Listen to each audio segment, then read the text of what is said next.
First, our top story at 5:30, House Speaker Nancy Pelosi just banned from practicing a key part of her Catholic faith. It's new fallout over the abortion battle. Good evening, I'm Ryan Yamamoto. Hello, I'm Sarah Donchi. KPIX 5's Alan Martin has more on this new directive by San Francisco's Archbishop. Alan.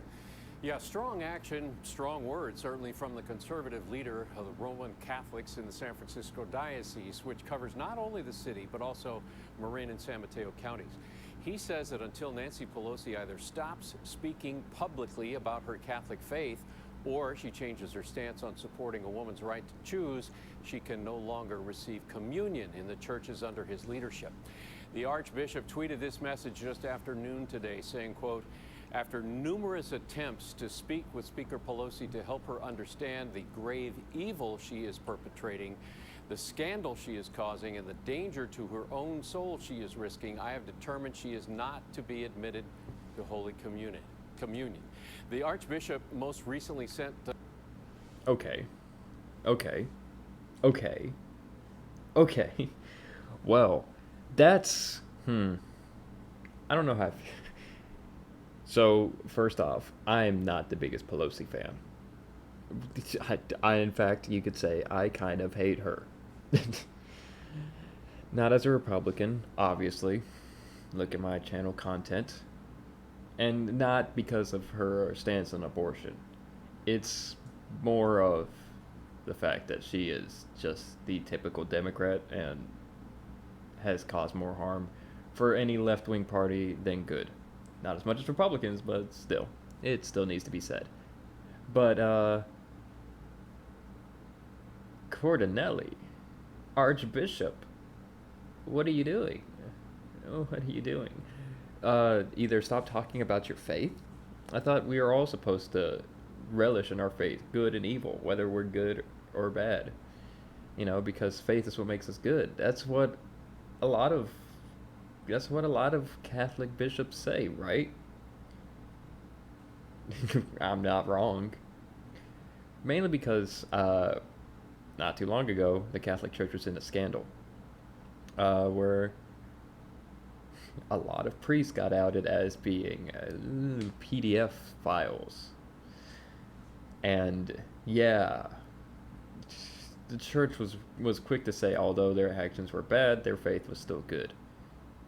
And I know most of that is just to kind of say that Catholics don't deserve the hate that they get when it comes to stuff like that, because for some reason, whenever something like that happens, priests and the church don't get attacked as much as the average Catholic does, at least in my experience within a majority Protestant area. As soon as something like that happens, people are very quick to just start attacking the average Catholic churchgoer. So I get that's why they say it, but still, yeah, that kind of sets a precedent to where if people just say that they're Catholic, that they should always say that they're Catholic, no matter what. And yeah, even if you disagree with them, you're still supposed to say it according to their logic. I don't agree with it, but according to their logic. So, yeah. A letter to Nancy Pelosi warning her this could happen. He says that he never heard back from her. The Archbishop was interviewed for a podcast called Behind the Story and explained his frustration. But more recently, with her advocacy for codifying the Roe decision in federal law, it's becoming more and more extreme, and more aggressive, and I've been trying to speak with her about this. Aggressive, extreme. He's acting like if we codify Roe into law, that all of a sudden you will be forced to get an abortion. Which, yeah, that's not what's going to happen. Very clear that's not what's going to happen. It's just to protect the law that's already there, to make sure it just doesn't get outright banned. But, he's not a fan of that. Head of the San Francisco Archdiocese added that he's been struggling with this decision for quite a while, praying and fasting and debating this in his own mind for many years. Meantime, the speaker was not available late today to speak directly about this recent action by Archbishop Cordileone. However, last September, she did address the friction between the two while answering questions about the proposed Women's Health Protection Act, which would have protected abortion access in the United States. The Archbishop of the city, that area of San Francisco, and I have a disagreement about who should decide this. I believe that God has given us a free will to honor our responsibilities. The Archbishop also sent open letters to the priests explaining what he has done and why he did it.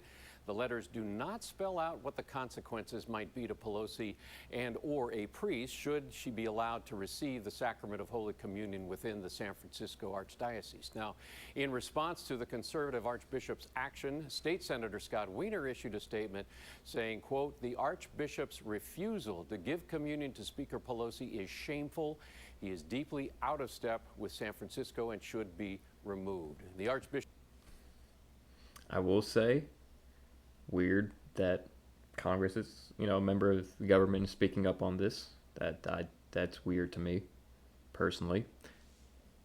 But I'm gonna back him up and say it is shameful, and he should be removed. Now, I'm not saying he should be removed for that. That he should be reprimanded, obviously, because that's stupid, petty, political, and politics should have no role within religion. No role. Of course, I do think politics should, but I disagree with his because, yeah, it's not the most Christian message to me.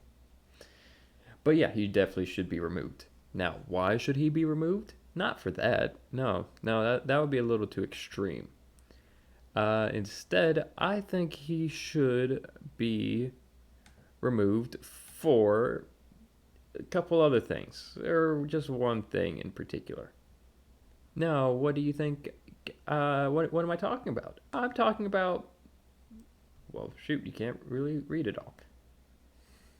Report tags clergy accused of sex abuse in San Francisco Bay. Ooh, boy, I wonder who that is. Oh, good old Corleone, Cordonelli. The fuck was his name? It was Cordonelli, wasn't it? Corleone. Either way, I'm going to use him. I'm going to use it intermittently because I can. Yeah, he clearly doesn't deserve the respect to have his name pronounced correctly, at least to me. So I won't. So good old Archbishop here is facing a lot of backlash. Not because he's been accused of anything directly, more of he's protecting the accusers. So remember back in 2018 where a bunch of priests, specifically in Pennsylvania, were outed as being pedophiles and committing a lot of CSA.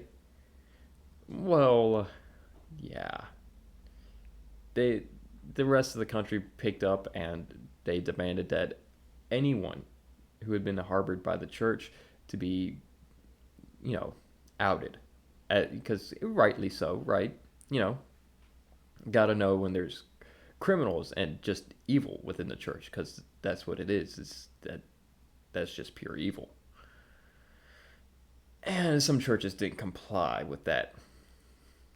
The Diocese of San Francisco in the Bay Area being one of them. And who is in charge of that? Corleone, or Cordonelli.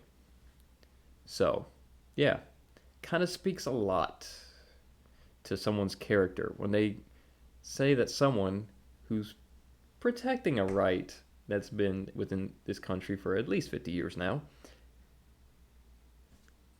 he calls them evil and should not receive communion. However, they don't want to put up the names of actual evil within the church.